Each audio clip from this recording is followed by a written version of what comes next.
Hey everyone, welcome back to HTML series. With the concepts we learned till now, you can create a simple HTML page. Though we have not said a lot about specific tags, their purpose, and how to use them, you know what tags are. Let's start addressing those details from now on. In this video, we are unlocking the secrets of HTML heading tags, which are essential for structuring any web page. Let's get started. HTML gives us 6 heading levels: H1, H2, H3, all the way up to H6. Why there are only 6 rather than 5 or 7 may be a bit of mystery, but that is just how it is. Think of them like chapter and section titles in a book. These elements have a heading level given by the number in their name. The heading level corresponds to the level of nested sections. The H1 for top level section, H2 for the subsection, and H3 for sub-subsection, and so on. Now, don't confuse the H1 tag with the head section of your HTML. They are completely different. The head is for providing the metadata information about your page, whereas H1 is for main heading of the corresponding section. All these H tags are there to create a logical structure for your content.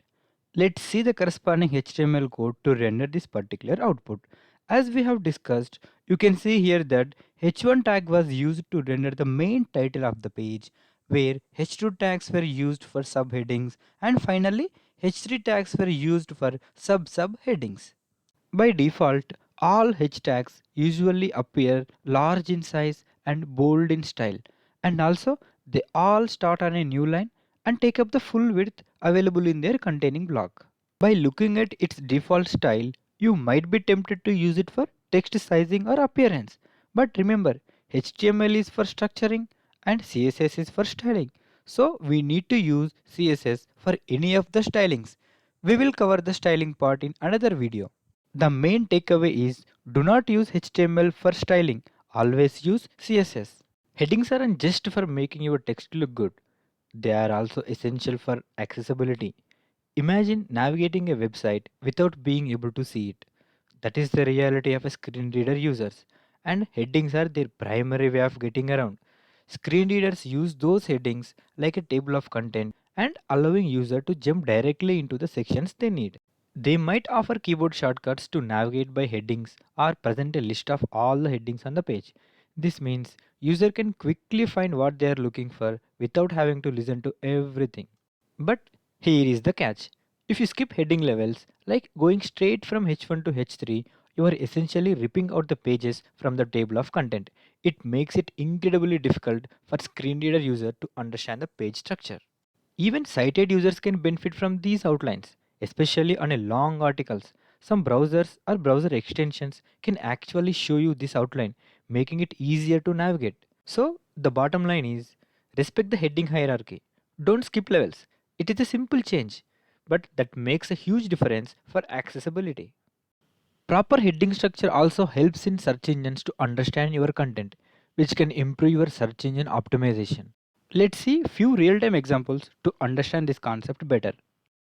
Let's launch browser and search for Pythagoras theorem.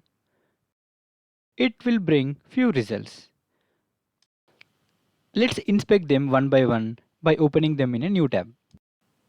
Let's inspect this text and see what type of element they used.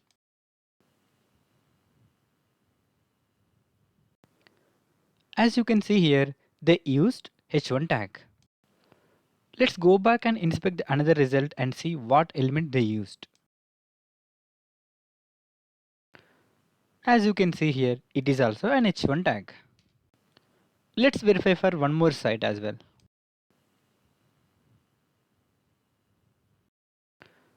As you can see here, it is also an H1 tag.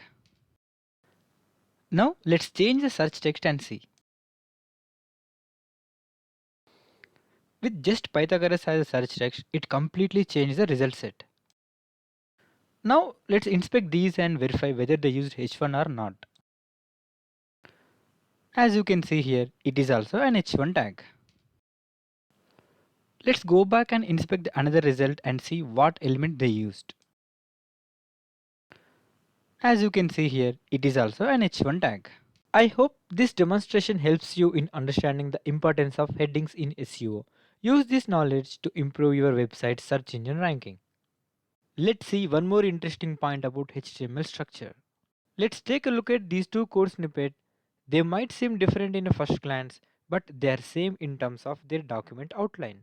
This first one uses only headings to create the structure, and other one uses section tag to group content into sections and subsections. If we visualize the document outline generated by these two code snippets, they are identical. The section tag is used to group related content. It provides a way to explicitly define a sections and subsection, which can be useful for styling with CSS or for JavaScript manipulations. The first version is more concise, but the second provides more hooks for styling. For example, you can easily target all H2 elements within a specific section using CSS. So, we have covered a lot about headings today. Remember, headings are more than just a big bold text. They structure your content for everyone, from casual reader to screen reader users, and even search engines. The H1 is especially crucial for search engine optimization, telling the search engines what your page is all about. And while you can create a basic structure with just headings, using section tag for more complex layouts provide a better organization and styling opportunities. For a practical assignment, search for something that interests you and then inspect the HTML of top search results. Your goal is to see if the websites are using your search term within their H1 tag. This will help you understand how important the H1 tag is for search engines. Now you have got the tools. Go build some fantastic well structured websites. Have fun with it. Don't forget to subscribe for more development tips and tutorials.